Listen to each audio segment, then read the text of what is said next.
agenda, please. Thank you. This item will be placed on the consent agenda. That concludes our new legislation for this evening. We'll now move to the portion of our meeting that we refer to as our public comment period. And our clerk will play in comments received for this evening.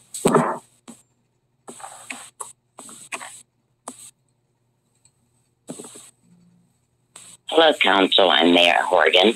My name is Elizabeth Cutcher. My address is 592 Hartsville Drive, Norton. I'm asking that you support the Pay to Stay Source of Income Protection Plan.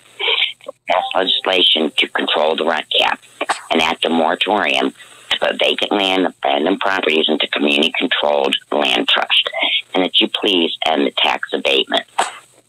All these things are easily done and could help our city so very much. Our community is hurting right now, and we need the help of our council and you, Mayor Horgan, who has so much control over all of it, to help us out. We're not asking for a lot, it's just a few things. Support the Pay to Stay, source of income protection, pass the legislation for rent control cap, which is out of hand, enact a moratorium, put vacant and abandoned properties into community-controlled land trust, and please end this tax abatement. Thank you very much.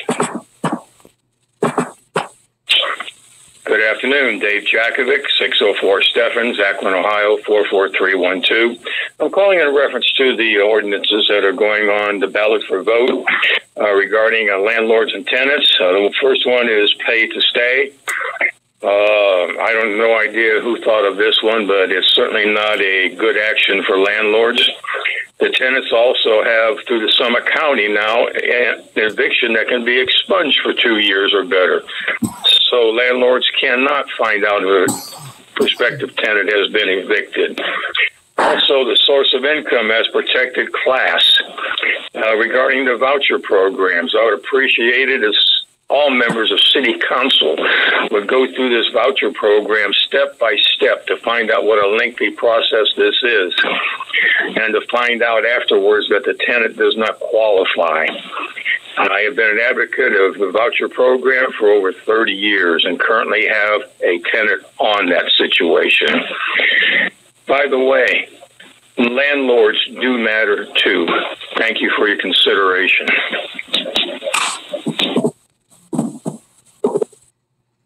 Hello, my name is Mark Benson.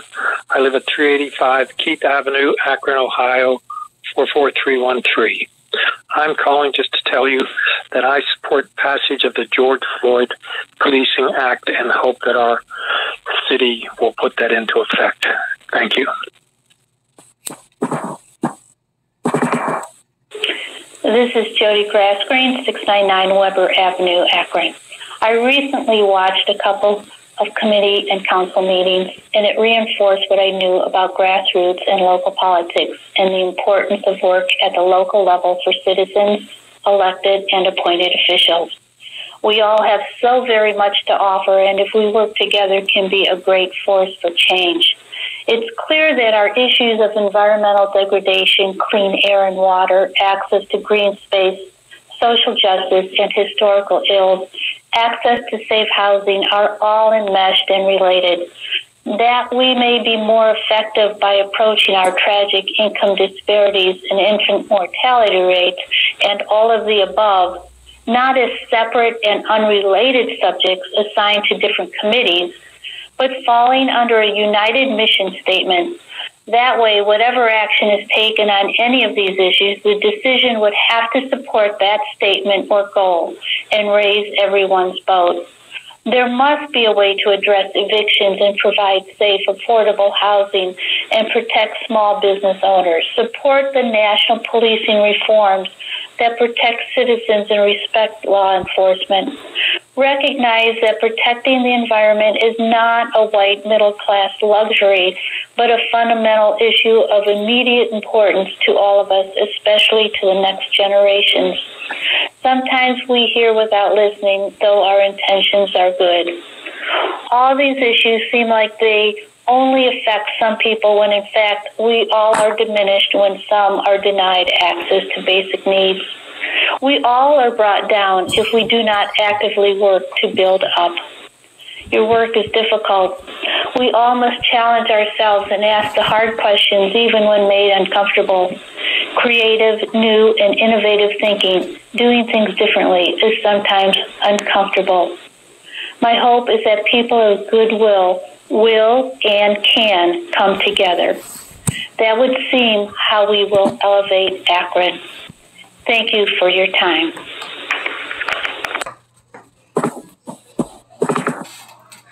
Good morning. This is Andy Deeney at 42 Casterton Avenue in Akron.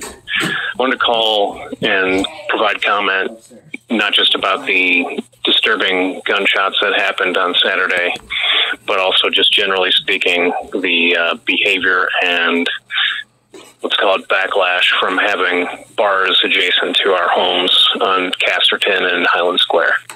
The rise in bad behavior has been precipitous this summer or this spring so far. I'd encourage City Council to go on a Thursday, Friday, or Saturday night to the parking lot area behind Chipotle, the library, and the bars to really see the behavior that's happening back there. It's not just, debris and litter and broken glass, but it's drinking, people congregating, most likely people who are not even of age.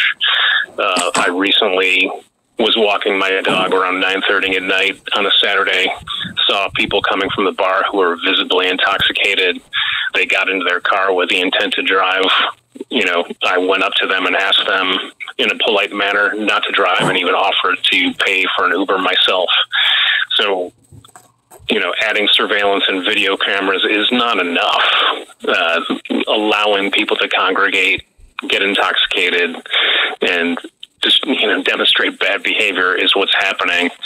So it needs behavioral change, not just, surveillance video cameras. Be happy to discuss more. Be happy to host you on my porch on a Friday, Saturday evening if you'd like to see what's going on. And obviously the gunshots and the shooting on Saturday was beyond disturbing, especially for a family of 5 like ours. Again, this is Andy Deeney at 42 Casterton Avenue in Akron. Madam President and members of the Akron City Council, I am Rev John Beaty, John Beaty, at 2047 Wyndham Road, zip 44313. I wish to share with you my thoughts on what happened to Mr. Hicks by Officer Turnure. Snow is a perfect weapon of torture and even murder. It can choke a victim to death when packed into his or her nose and mouth.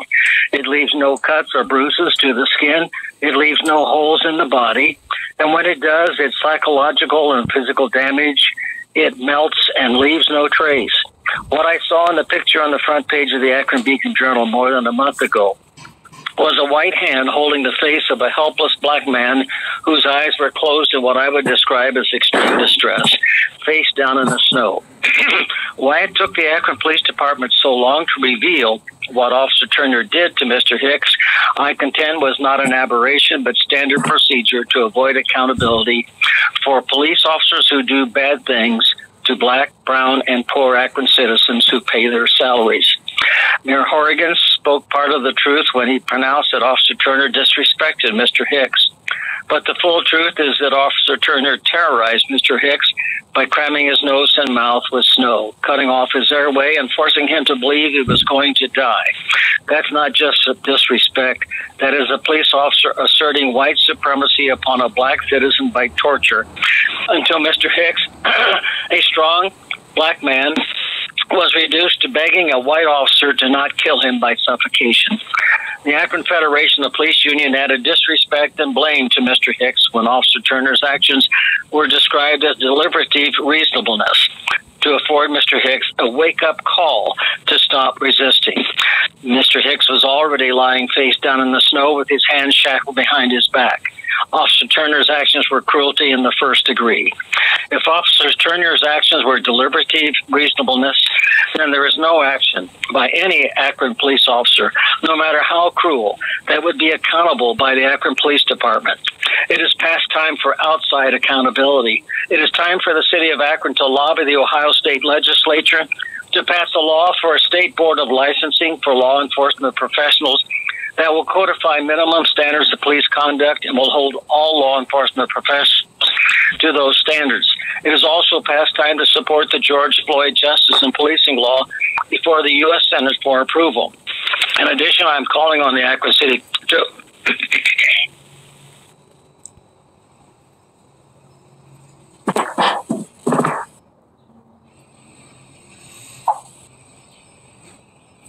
Hi, this is Nick Castillo, 41 Marshall Avenue, Ward 1. Good evening, City Council. I hope you decide to play my and my friends' comments tonight, unlike in prior weeks. I support the 2 tenant protection bills, but I strongly urge Council and the Mayor to do more. Folks have already been thrown out onto the streets while the city has sat on its hands during a deadly pandemic and a cold winter. We need rent control that caps rent at the median income of communities. We need an eviction moratorium immediately, and we need vacant and abandoned properties to be given to houseless and housing insecure folks. These will actually help solve the eviction and houseless crisis in Akron. I'd also like to bring up the recent discovery of a possible APD officer with a 3%er tattoo. I find it super alarming that an officer with potential ties to extremist militia organizations would be allowed to patrol any part of Akron. How was this guy hired? How many more folks in the APD have ties to extremist and white supremacist groups? We'd like to see this guy identified, immediately terminated, and his record investigated. We'd like a freeze on all APD hiring until a thorough investigation of hiring practices is complete. We'd also like for a substantial part of the APD budget, at least 50%, to be cut and redirected to community resources, programming, housing, and support services. Last, I urge Council not to put a dime of COVID relief aid into the APD. For the last decade, the number of cops in the city has risen, the police budget has gotten more bloated, and yet the number of violent crimes have risen despite a stagnant population. More cops don't make us safer. Hiring more cops will not make this city safer and will not keep crime from happening. It hasn't worked in the past, so why keep trying? Communities have been gentrified, segregated, impoverished, and had their resources stripped away. Until you address those problems with adequate resources taken from the APD budget, none of you can really say you've done anything to stop crime and murders from happening in this city. Just the other day, one of our house's comrades was murdered in the park. None of y'all nor the mayor have said a thing. The city spends over $60 million on police, but can't even be bothered to clean up the poor soul's blood from the park during Akron's Park Week, no less. That's right. The city can't even be bothered to clean blood in a public park that people call their home. This is disgusting. This city should be ashamed of how it treats its most vulnerable. Sanction every single houseless encampment immediately, defund the police, and start housing people now. Thanks, and have a good night. I'm Bill Nesbitt, and our